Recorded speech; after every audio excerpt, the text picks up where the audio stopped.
Ladies and gentlemen, friends, colleagues, listeners, here we are again. We've got another podcast and we've got a great guest on today. And the guest I'm talking about is Nicholas Guida. I hope it's all right if I call you Nick. And Nick is with Tamarack Aerospace Group, and he's the founder and CEO. So Nick, welcome. Thanks for having me, Chris. It's great to be here. It's great. And there's another term I'm going to use shortly, and very impressive it is, inventor. Okay, so we'll get to that. We'll get to that a little bit later on. But seriously, it's so good to have you on board. Now, before we get into any detail, can you just give a little bit of background just about yourself, how you came to be where you are, and what you're responsible for? Okay, a little background. I've loved aviation ever since I was very young, jumping out of windows, learning to fly when I was very young, skydiving when I was very young. Just anything with the air, sailing. I love sailing. I had a C license before I was 17 years old as a skydiver, and I just love air and water. So that took me to aerospace engineering. I started flying before school, and then I got my pilot's license after school. Continued to jump, and got my aerospace engineering degree. Worked for Boeing for several years, and then I moved around. Not as many times as you moved around, Chris, but I moved around quite often. I've lived all over the world, doing just aerospace engineering things, design work, flight testing, all that type. So then I moved here to Sandpoint, Idaho, and I was the chief engineer at Quest Aircraft. They make the Kodiak. Well, now it's Daher. Daher bought them last year. And we designed looks like a mini caravan. So I was there for a while, and then I hung a shingle and started my own consultancy because I was a DER, designated engineering representative for the FAA, and I was able to do loads and fatigue, damage tolerance, and structures. And that's how I was doing winglets for other companies, passive winglets, 120-year-old type for King Airs and Hawkers, Falcons. And every time I was doing these projects, I was putting metal in the wing, reinforcing the wing, making the winglet smaller because the wing bending was too high, because the weight was too much. We had to beef up the ailerons, flaps, slats, all these type of things, because the wing bends with the winglets, when you add a winglet to an airplane wing. So I said, hey, I got an idea. I was on the way home from a Steely Dan concert, and I was sitting at the SeaTac airport, and I thought of the idea of the active winglet, and I had my computer there. I did some quick math modeling. It looked good, and I told my wife, honey, we're going to spend all our money. I'm going to lose all my hair, and I'm going to start this company. So that's what I did, and been doing this about 10 years now. Fantastic. Every now and again, and there must be some truth in it because it's happened several times. People have said to me that I'm at opposite ends of Darwin's scale to them because of their, and now I actually feel as if I am, and it's so early on in the conversation. But what I would like to start with, and so that people get a little feel for what we're talking about, is, well, just before we came on, I was telling you about the story of a guy in school, and we used to make the paper planes, and he suddenly had these ones with the wings turned up, and they always flew straighter, they always flew higher, and they always, well, he was very good at it, but they always seemed to hit their target. And when I first seen winglets then on aircraft, I thought to myself, I wonder if it was him.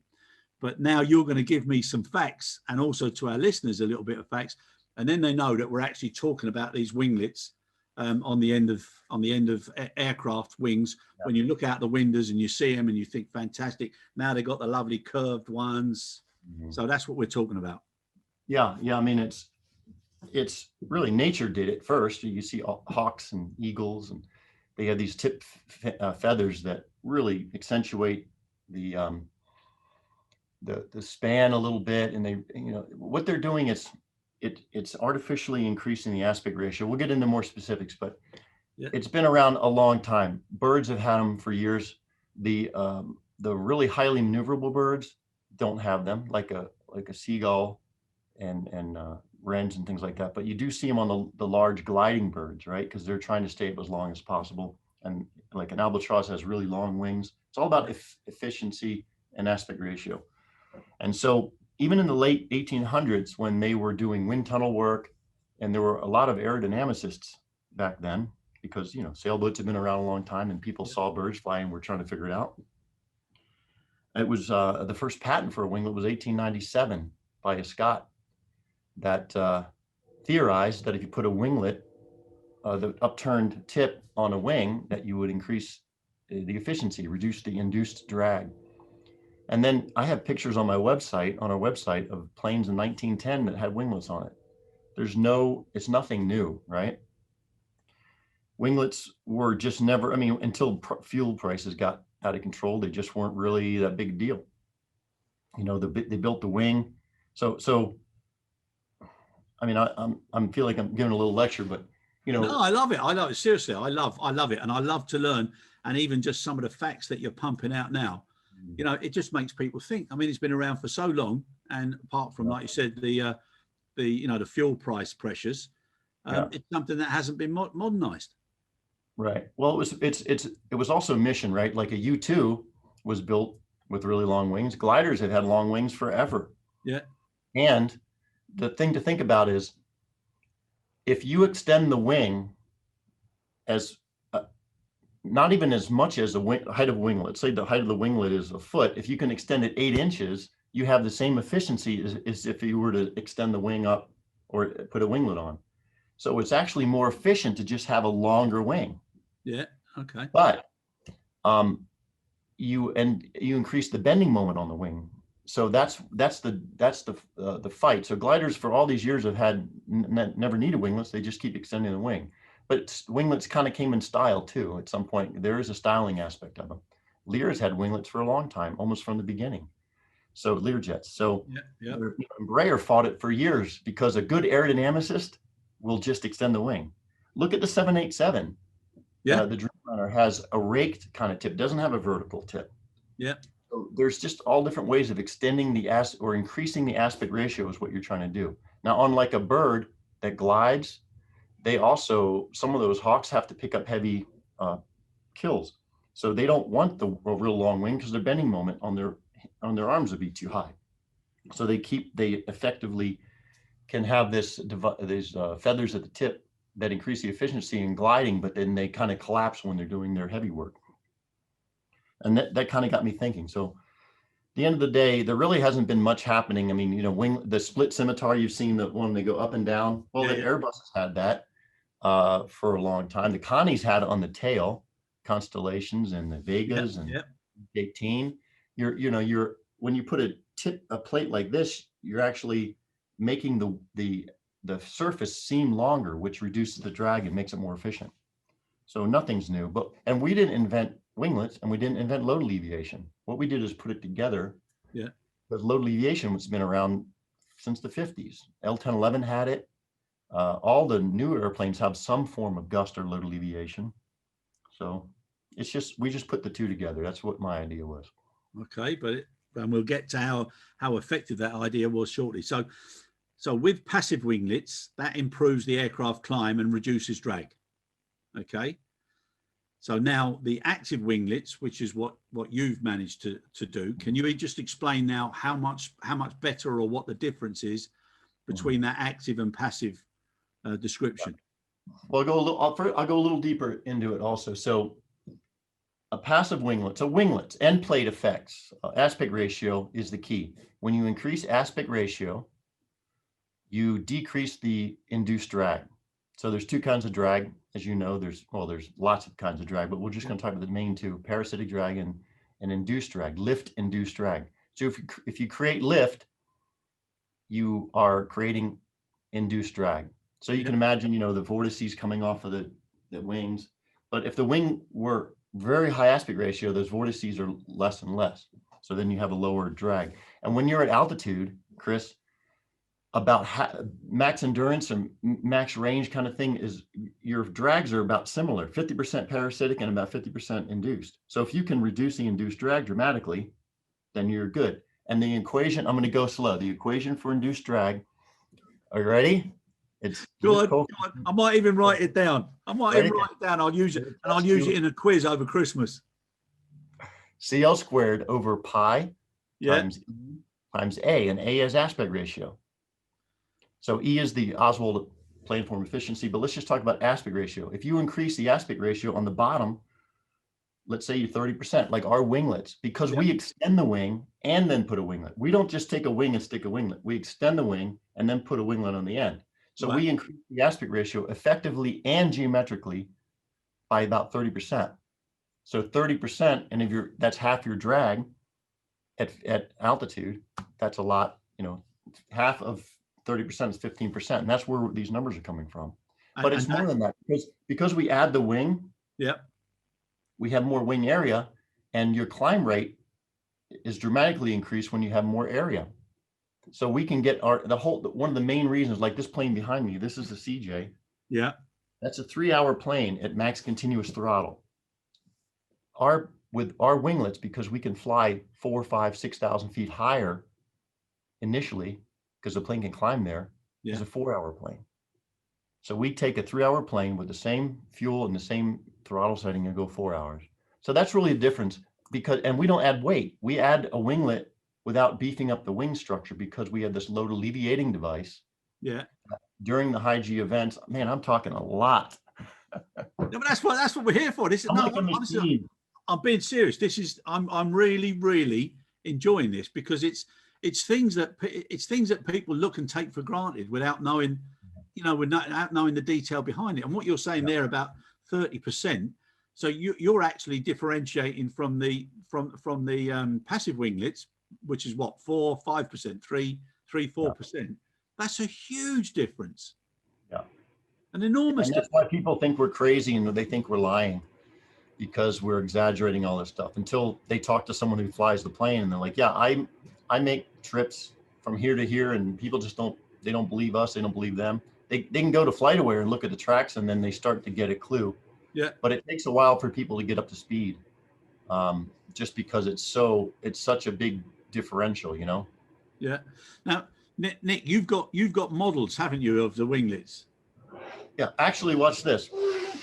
Here we go. Hey, here's one I prepared earlier. That's it. Go on. So, okay, right. Now let's see, because that is different from what I've seen. Yeah. Yeah. So the wing. This is an example off of a citation jet, but the wing ends here. Ends there. Yeah. Yeah. So there's usually a little plastic cap, or if it has a winglet on it, like the M2 has a little bit of a winglet, we take that off and we stick this extension. So we extend the wing about 2 feet, and then we put a winglet, and then we have this load alleviating device that pops up and down to alleviate load. So this is really the invention, is the combination of all these things. But let's say, you don't have any trees left in England, but let's say you were going to build a fire at your house and you were carrying 3 logs. Yeah. You carried them like this. That's much easier than if you carried them like this with arms extended. Yeah. Same weight, it's the same amount of weight, but your arms, you have so much more load. So when you put a winglet on it, it's kind of like moving the distribution of the air, the span-wise distribution outboard, which makes the bending moments higher, which means the stresses are higher, which means you got to put metal in the wing to reinforce it. And then the fatigue life is reduced. It goes on and on. So the winglets are great aerodynamically, but not so good for the structural aspects of it. And is that why people haven't embraced it as well as they could, or they're waiting for the long-term effects, or they're waiting to see what the outcome is? No, they embrace the difference between having to put the extra support in. Yeah, well, I mean, yeah. So, Boeing, now that they actually make the wings coming out of the factory provision for the winglets. So even if you don't order a winglet, you still carry that way. That makes sense. And so, everybody realizes now that you have to look at these strut brace wings for airliners they're coming up with, or these long aspect ratio wings, but they have to strut brace the wing because the bending is so high. Yeah, yeah. So everybody wants high aspect ratio wings, but we have something right now that we're putting on airplanes. We have over 100 of these flying that are certified, and people are doing amazing things with them. So people are embracing it, but the world, the aviation I mean, the commercial aviation, of course, they're all over winglets. They almost have to have them because you can't compete really anymore Yeah. without them. Yeah. No, it's incredible. It's incredible what's that. So what would you say now is what would you say is the biggest challenge that you've got now to to make this more, I was going to say not more successful, but to make this more in demand, or that people take the option a lot earlier than they would do normally? Mm-hmm. Yeah, I think you touched on it earlier of the perception, right? When we say we take a 3-hour jet, make it a 4-hour jet, it's hard for people to get their head into. So there's a lot of education. Yeah. But things are changing now, Chris. We have some military stuff that we're doing. So it's not just about range or endurance or fuel savings. It's about deployability too. For instance, our winglets on this plane here behind me, for instance, Yeah. if you're at Telluride, this is CJ. Yeah. At Telluride, it's a 9,026-foot airport altitude. Right. And on a 30-degree day, you can't take off Yeah. in a normal CJ. With our winglets, you can put 1,000 more pounds on board. Well, you shouldn't say it. You could take off, but you will have you and your Minimum load. dog Yeah. Yeah. and Yeah. a little bit of fuel, and then you got to fly to the next airport, get more fuel, and Yeah. then the next. Yeah. So with our winglets, you can put 1,000 more pounds in it. Yeah. I mean, it's a game changer. So the military, when they're doing ISR missions, intelligence, surveillance, reconnaissance, they're flying in high altitude airports and hot days, and they have so much stuff on board, sensors and people, that they're grounded often. They're grounded. They can't take off because Yeah. they can't meet the climb gradient. It's all a legal climb gradients of 2.4 or 3.3% gradient. In case you lose an engine, you have to still climb. Yeah. So that's one of the requirements of having a twin engine plane or multi-engine plane is if you lose an engine on takeoff, you can't just fly into a building. You have to be able to climb. So we take a plane that's grounded and we can make it fly for over 5 hours. So that's a huge thing for the ISR because now they can deploy much more readily. And then once they get to altitude, they can fly longer. So it's coming, Chris, it's taken, we've been selling these things for 5 years. We did one plane and another in the CJ line, and we're moving up now. I mean, my goal is, I started the whole thing was based on narrow body, right? Yeah. I wasn't going to do this just on a smaller group of business jets. It had to be something big that make a huge impact on the world. Exactly. And, Yeah. yeah. I So remember.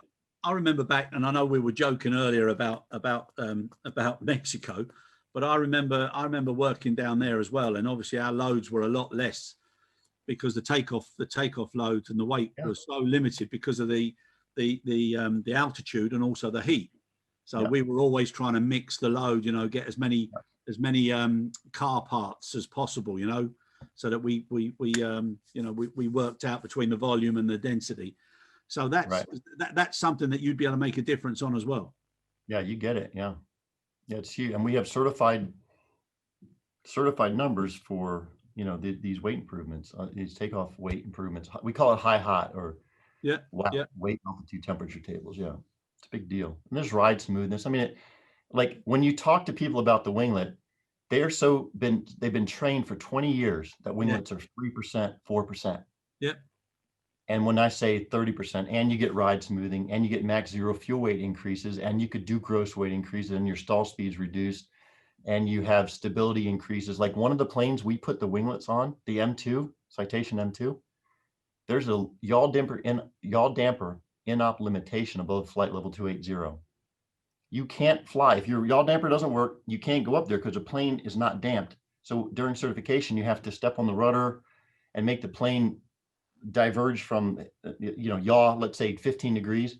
And within 7 cycles, it has to come back to within 1/10 of that. They call it the 1/10 beta. So it has to be 1.5 degrees within 7 cycles. And above 18,000 feet to 41 or whatever that certified service ceiling is, it has to be 13. So our plane damps in 7 cycles. So we can actually get rid of that yaw damper in-op limitation on the M2. There's so many things that people just like, okay, you've oversold. We didn't even believe your range. Now you're telling us other stuff. We don't believe that. So that really is a challenge. That's the challenge of having the best new technology, disruptive technologies. You have to bring people, yeah. and they have to trust you, and they have to believe you, and they have to talk to your customers. And it's fascinating from a business point of view of, like, I remember the first, I can imagine the first transistor guy trying to say, you can put it in a toaster and you could put it in a radio. What? You can't, they're not even the same thing. I know, but you can do that, and you can put it in a car, and they must have thought he was crazy too. Yeah, no, I can imagine that. But it's fantastic though, and also with everybody now. I mean, obviously this bloody COVID has made everybody think again. But it's also, I think, it's also consolidated maybe 10 years of thought process and legacy waste and blockers. It's got rid of that. So now almost there's a it's an easier takeoff for new technology and thinking and anything that makes sense moving forward. Because coming out of this, people are also going to be looking at sustainability generally, and that's going to be even more pressure on the industry. You're right. I mean, there's no doubt that's something that is on. See, we're members of MEAA and AOPA and GAMA, General Aviation Manufacturers Association. There's so many. It's the big topic right now, Chris. There's flight shaming that's coming into place. You've heard that over there. Yeah. Terrible. It's such a big deal. I mean, you guys are like having revitalization plans or regrowth plans from the government, are requiring airlines and airframers to have more sustainable, efficient airplanes. And if they're going to give money, it just keeps getting more and more solidified in our minds that we have to do something for sustainability. So like the last NBAA, we were on a sustainability council or panel that we talked about, because you have to talk about now. You got to talk about fuel. You got to talk about lighter weight airplanes, better engines, and more efficient type things. And we come in with lighter weight because we can make, higher aspect ratio wings lighter. And then of course the operational side, like you in your world, right? Where you came from, we can make these planes fly higher, which may slow the plane. It may take the 2-hour trip might be 6 minutes longer, but it's worth it because you're putting so much less carbon into the air. So the airlines have to kind of get their head in the game and say, well, I'm willing to pay all my, my hourly costs are higher per hour than my fuel cost. Yep. So then they're going to say, well, I want to fly 6 minutes faster because I get to save 6 minutes I'm burning tenths instead of burning fuel. That's what they say, burning tenths of an hour. So we have to change that perception too, that the airlines are really interested in flying higher, because some of them could fly higher now. Most of them are just stuck. You can't climb. They're stuck in the mid 30s because they're too heavy to get up until they burn off fuel, and then you climb a little higher, burn off more fuel, climb higher. And ours planes go straight up to 41, or up to the service seating. So yeah, but operationally you have to be able to want to do it and actually do it. You can't just have the potential and not take advantage of it. And that would also change some of the routings as well. So you'd be able to get more non-stop flights, longer flights, less of the hub activity, and obviously that helps with fewer landings, fewer takeoffs, and everything else. Taxiing. Yeah, that's generally, and for safety, that's where generally you get hurt during a takeoff and a landing most of the time. So less landings, you're less exposure. But like in Europe, I've flown a lot over in Europe, and you have to go around countries sometimes, especially when France is on strike, when the air traffic control. So more direct routing, that's a big deal. Yeah. And if you but if you, a typical CJ can only get to 37,000 feet heavy, so you're stuck with everybody else. Get to 41, no one's bothering you. A CJ 1 or 2, a 2 and 3, they fly at 45. I've always get direct routing in a CJ 2 or 3 with the winglets. Yeah, no, it's incredible. It's incredible. Something that you touched on there, you were talking about, senior management and airlines, everything, talking about the extra 6 minutes and the cost, etc. Now, when people talk about sustainability, it's almost like you're either one side of a political line or the other. There's very little in between. You're with us or against us. Exactly. But if you look at the sustainability concept now, people are going to have to take into account that it's basically a 3P principle. It's planet, it's people, and it's profit. And even if you look at the electric side of things and equipment on airports, people say they would do it. People say they'd happily support it, but then you don't have enough power supply to an airport. So the cost side of it prohibits. People then get frustrated with it, and then it's got an effect on the planet. So it's a combination of all of those three things. And I don't know, maybe hopefully with more of a caring philosophy and a caring outlook in all industries. You know, this pandemic might be a way of saying to people, you know, look at all the things you were doing and you were doing wrong. You know, take stock and reevaluate and go for sustainability and continuity more within the business models. Agree. Yeah. And, Now, and if they really think about the actual operational side, like I have clients that want to go fast all the time. And so, and I've flown them before and say, hey, let's slow down 5 knots, 5 knots. This is a 4-hour trip. It's going to take us a total of 2 minutes longer. But if you slow down 5 knots, you're going to save, 4% of fuel. Yeah. Or whatever it is, right? Yeah. So, and they're like, well, I don't care about fuel. I know you don't care about the fuel or the cost because you're a rich guy, but you do care about the environmental aspects because you have a legacy, you have kids, you have farms and ranches and stuff. And if the controller gives you 1 deviation for traffic, you've lost that 2 minutes anyway. Or if you go around a cloud, often we'll be up there and we'll say, hey, can we 15 degrees to the right or left because I want to get around this building? Or if you're in traffic pattern and there's someone ahead of you and they want you to follow someone and tell you to give vectors, like the 2 minutes is not real. It's not a real thing. A half an hour, okay, I get it. But that 2 or 3 minutes, and that's the operational side, and that's more education and trying to show the sensitivity of these things when they come into play. And you can really do your part and with no, theoretically pain on your time schedule. Yeah, no, I think, no, I think it's a big way of rethinking it. And anybody can say they care, but to prove you care is what's important. And I think people are going to start looking for, I call them POBs, pat on backs. So if you can actually prove that you're doing something, so like you just said there about, the extra impact, if they can actually prove that, it's going to get, it's going to resonate with their customers. They're going to be able to put it down in all of their literature. They're going to show that they genuinely do care. So that shift, I hope, will actually come about. Yeah. And there, ICAO and some other organizations around the world are thinking of doing these badges that to put on the airline, like on the door when you walk in, it says they're 5 out of 10 for green. Yep. They're 6 out of 10 for carbon. So that is coming. And they're working on how that looks now. And we're doing some of that eco branding. I mean, everyone's doing it because it really is important. And this is where it starts, even if it's in infancy, it has to grow to something big. So we're putting little patches or, badges and things like that on our winglets and like pretty leaf and all that, because it really does make a big difference. Yeah. And people start to recognize it, and then they start talking about it. I agree with you. That's the way it goes forward. Now, I don't want to ask an obvious and a stupid question, but one that I'm sure people would be asking about is with the active winglets, safety. Obviously, that's something that everybody puts foremost in our business. But, would there be circumstances when a pilot would have to override the autonomous capabilities, or, would there be a question against safety issues?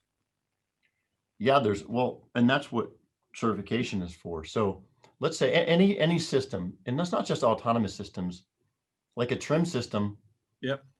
On a like this same jet behind me, if it runs away on its own, that's not autonomous system. You trim it yourself, and the autopilot can do it, but it's really not autonomous like ours is. Ours has a brain and it tells it what to do. But so you have to do flight testing, very rigorous flight testing, to show that if something happens, if something runs away, that you can continue safe flight, and at the time of failure that it's okay, manageable, maneuverable, and then you can land. So you can imagine with our devices, we have to go through it just like a flap. Like you actually have to do split flap flying. You have to drop one flap and go fly and make sure that you can compensate for the ailerons with ailerons. This is on a normal plane. A slat, inadvertent slat extension on like a 737 or whatever, if the slat will come down on its own because the actuator breaks, and typically most people don't know that, but there's forces to pull the slat forward, which seems weird because the drag's going back, but it's a low pressure area. So you have to be able to fly a plane during these failures, and we're just another certification system. So a certification program. So we had to do it. So we had to fly with the tacks, the devices and all kinds of conditions. And it has to be able to be handled by a normal pilot with, and we had to put instrumentation on the yoke. You can't have more than this much force this way, this, and all these different, they're not even allowed to touch the stick, Chris, for a certain amount of seconds. So they surprise you. There's a devious guy in the back with a secret switch, and you're flying around, and then he flips the switch, and then you have to wait. So you hold this dead man switch, and as soon as you recognize, it might take you half a second to say, hey, something's up. And then you let go, and it starts to count.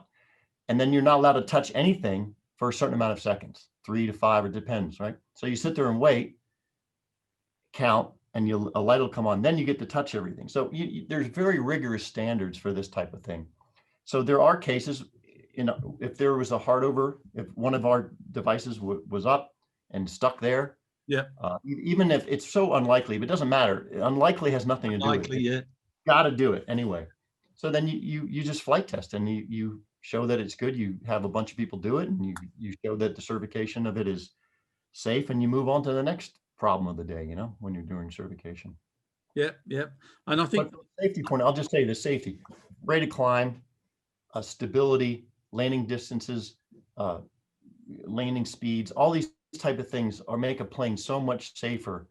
Single engine climb is just dramatically improved. So from a safety point of view, it's a great feature to have. Okay, so in answer to my question, it's actually safer to have it than not to have it. Yeah.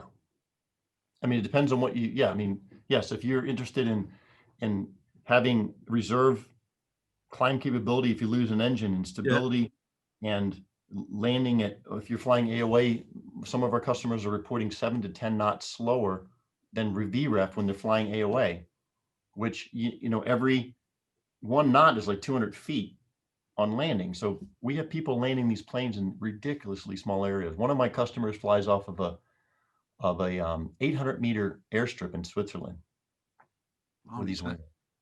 So that's another big advantage in the future as well. Also with costs on the ground and everything else that's associated with it. Yeah. Well, even passive winglets, Chris, the airlines can take off with reduced throttle settings. Yeah. You remember all that, right? Yeah. And so then they can have long time between overhauls on their engines. So and with our system, it's exaggerated dramatically, because you have so much more wing that you can even take off with less power, right? Yeah.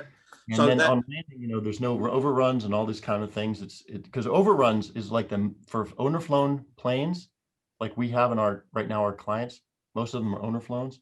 The number one thing is runway excursions. Yep. So this will stop so many of those pictures with aircraft on the grass and overrun.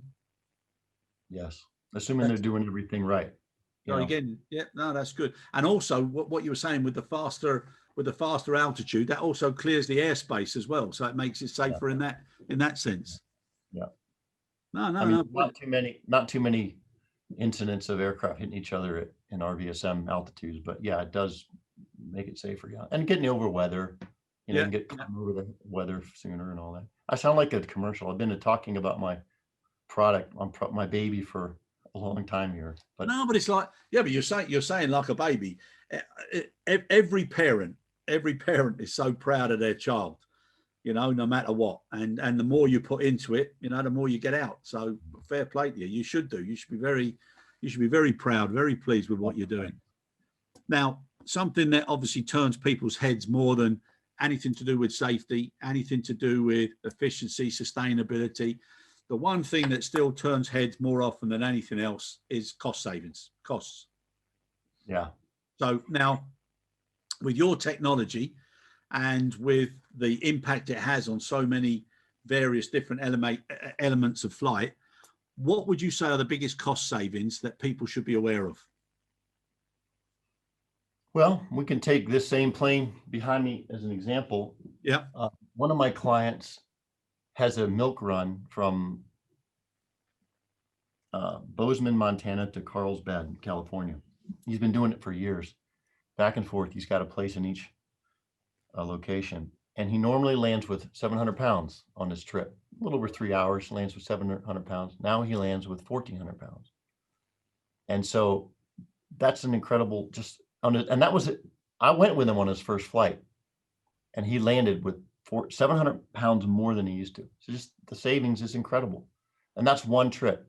So, you know, just fuel savings alone is a big deal, right? Then there's your less wear and tear on the brakes, less downtime for maintenance, less stops because you're not making nonstop. You know, if you're going to go from California to Maryland, you have to stop 2 or 3 times in the normal CJ. You only stop once in ours. So less cycles, because a lot of times, you know, jets, it's all about cycles and pressurization. Yeah.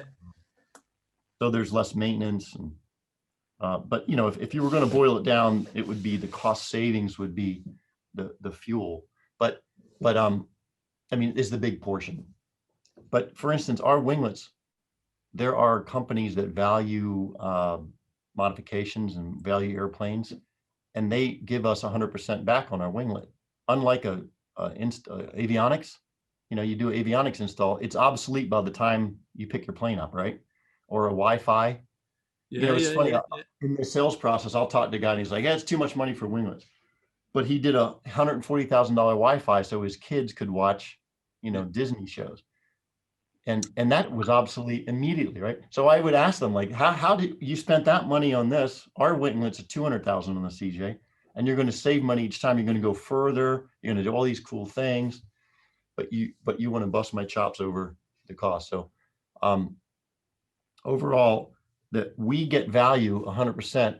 Theoretically, we get the value out, as opposed to like a paint job, which you have to do a paint job. When it gets old, you got to paint it for corrosion issues and for looks and interiors and all that. And that just wears out.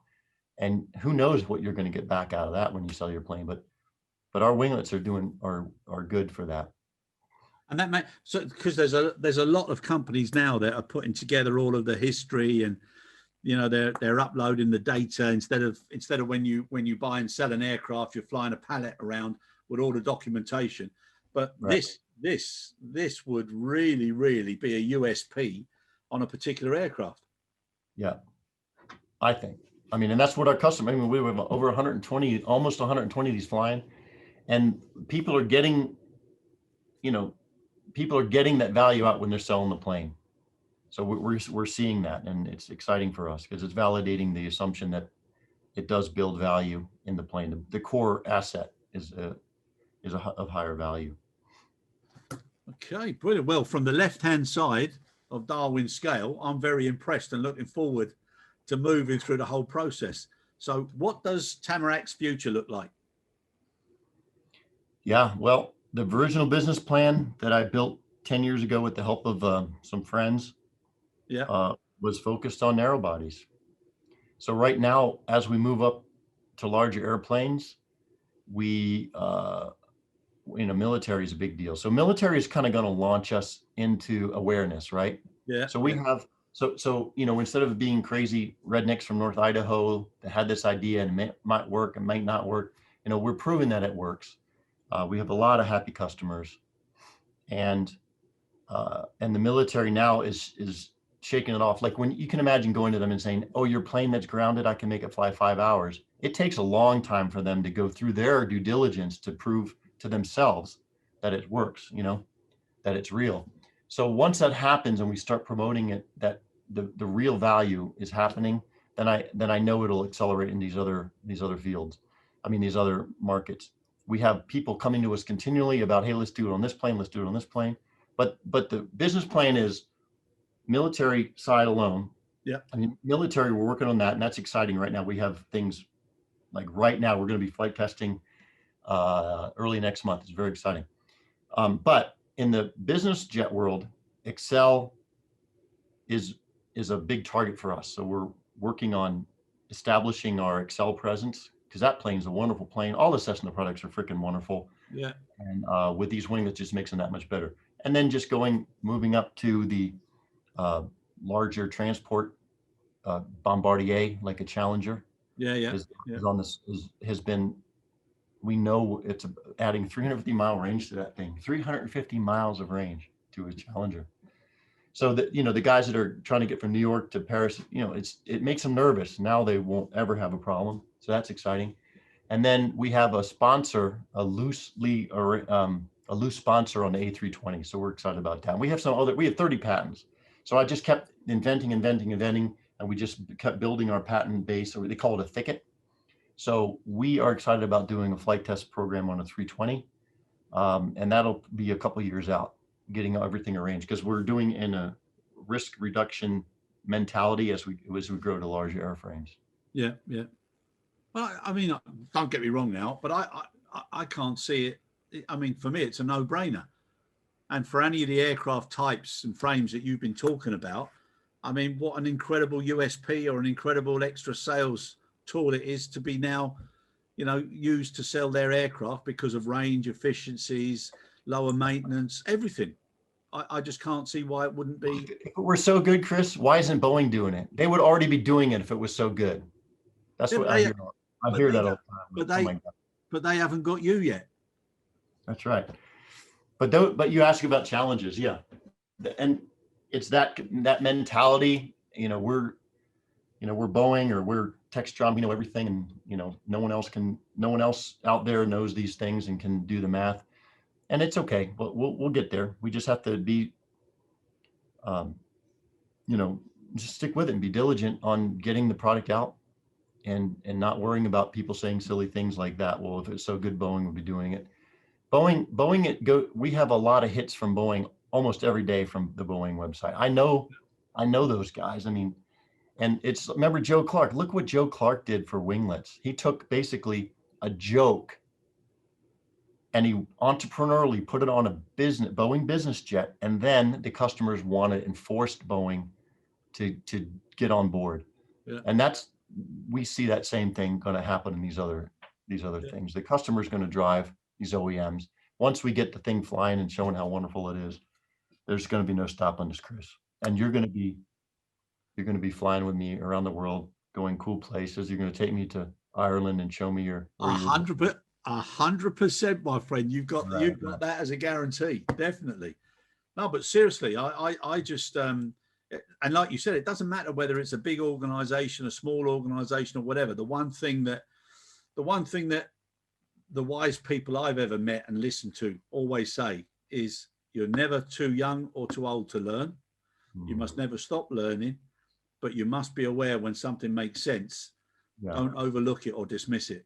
And somebody somewhere will look at it, because I can't see any reasons as to why the logic, and like you would say, but it's only math. For somebody a few steps up from an abacus, I can even see that if all of those things stack up, why wouldn't people be rushing to do it, especially now with everything that's coming? Yeah, right. So yeah. I think fair play to you. You should be very, very proud of what you've done. Thanks, right? And all the people that you got working with you. I think it's an incredible outlook. Yeah, our team is just amazing team from all the way through. We got about 29 or 30 people now. Beginning of the year. So listen, at the beginning of this year, we had 20 people. Yeah. Beginning of COVID, we got our sales back on track. We did all these we just hired 10 more people. We're hiring more next year. We're growing this company now, because there's a demand for this product, because of people are starting to wake up and see that it's real, I mean, and you can't have 120 airplanes flying around doing amazing things, Yeah, no, I think it's brilliant. And you've also got quite an eclectic picture mix on your album, which also says a lot about you and your organization as well, I think. It's good. It's nice to see so many. There's a couple of them. They're real characters of personalities. You can see by I can't remember one of the guys' names with the big old sideburns and the t-shirt he's wearing. They're not afraid to make statements. Bert Rutan. Yeah, it's good. Yeah, he's my buddy. He lives in Coeur d'Alene. He just lives about 45 minutes south of here. No, you got it. And I would never put myself in that kind of category. He's a freaking genius. I kind of stumbled across, putting pieces together of existing technology, and that's interesting about sustainability, because think about like taking this plane that is 25-year-old plane. It's got 4,000 hours. And it times out at 30,000 or 25 or whatever. So we're taking an older plane and making it do amazing things. Instead of having to build a new efficient plane, we're upcycling. So think about it, at the core of sustainability is upcycling and using the things already there, right? So that's another kind of leg here. You know, we can take a 737, take the old fashioned winglets off, and then put our extension and a winglet on and get double digit 15, 16% above what they were getting with the passive winglets. So we're just using the old, we're not old plane, we're just continuing to recycle these planes. Instead of having to build a whole new fleet with brand new technology, you know, all that stuff, we can use the 20,000 airplanes that are out there and just start going through them. My God, I can't, well, anyhow, I'll talk to you about something else, but there's another one now, another question, winglets and the use of biofuels and electric engines. Any impact or not? Yeah, well, if you think about the four forces on an airplane, do you know what they are, Chris? You remember those? Go on. You got drag, thrust, weight, and lift. So the biofuels are going to really impact on the thrust side. They're going to make, so as the engine manufacturers are making better engines every day, every year, that squeeze every drop of efficiency out of whatever you're burning. That's what they're focused on, and that's where the biofuels are going to come in. The biofuels right now, if you talk to Rolls-Royce, it's amazing what they're doing. They're actually burning clean. They make the air coming out cleaner than the air going in. It's really cool, but they have to get the quantities up, and everybody's working on it. But it's going to take some huge consortium of companies to come up with $1 trillion to invest in it. But that's coming, and that's going to be great. That's going to be huge. From a weight point of view, the manufacturers and everybody is trying to get the weight out of the plane so that you can take more and it's more efficient. And we help with that. But the lift and drag is where we come in from a technology point of view. So on all these four forces act on electric planes the same way they act on fossil fuel planes. So yes, electric planes, hybrid planes, anything that has to reduce drag, that's where we come in. If you want to increase your LFD, it doesn't matter what kind of plane. You know, typically, whatever. Yeah. So overall, biofuels is huge, but it's going to take 10 years or more to get the quantities we need. I remember one of our NBAA or Gamma meetings, one operator of a couple Falcons could use all the SAF in the whole world themselves. That's what the quantities that we have right now. Not enough. But it's amazing though when you think about it. You just made me remember something. I remember when I was living in Atlanta, and I used to fly, and I was very good friends with some guys from Coca-Cola, and also I got a couple of friends from Pepsi as well. But I remember talking to the Coke guys, and we in Lufthansa we were going through ideas. We had like a food for thought idea scheme. I think it was called Denk Mit. I think that's what it was. And anybody could come up with ideas. And some of the ideas were focusing on saving weight, which saved fuel, etc. And one of the ideas was to have Coke or Pepsi served in the big plastic bottles instead of the cans and the bottles, you know, to save some weight. Right. And the logic was there, but the guys at Coke, they said, no, you know, it takes away the good of the product, and the fizz goes, and you can't maintain it. And then years later, boom, there you go. You see the big bottles, and nobody complained, no problems. So it's like anything, you know, something new is, you know, people stand back from, but eventually something that makes sense will happen. So yeah, agreed. I think you better start producing your Tamarack baseball caps and T-shirts, you know, and rolling them out, because I'm pretty sure I'm going to charge you. That's $10 a piece for those to you. I'll give you a deal for $8. There you go. That's the best I can do. Yeah, I belong on the market stall. You're the man with the inventor's mind. We'll make a good team, I think. But listen, thank you so much for joining us. It's an absolute pleasure to see somebody who's so committed, so engaged and enthusiastic, and especially about something that makes sense. I thank you for the lesson, the lecture, the learning. It's lovely to see. And I wish you and your team the most success possible, especially next year. Yeah, thank you so much. And and I know you guys are going through a hard lockdown right now, and in staying optimistic and moving forward. Thanks for bringing that to everybody, Chris and Salam. Really, really appreciate you having me and love talking with you. Let's chat again. Yeah, and I'm looking forward to that date in Ireland. All right. All Write right. it down. Yep. Take care, Nick. Brilliant. Thank you.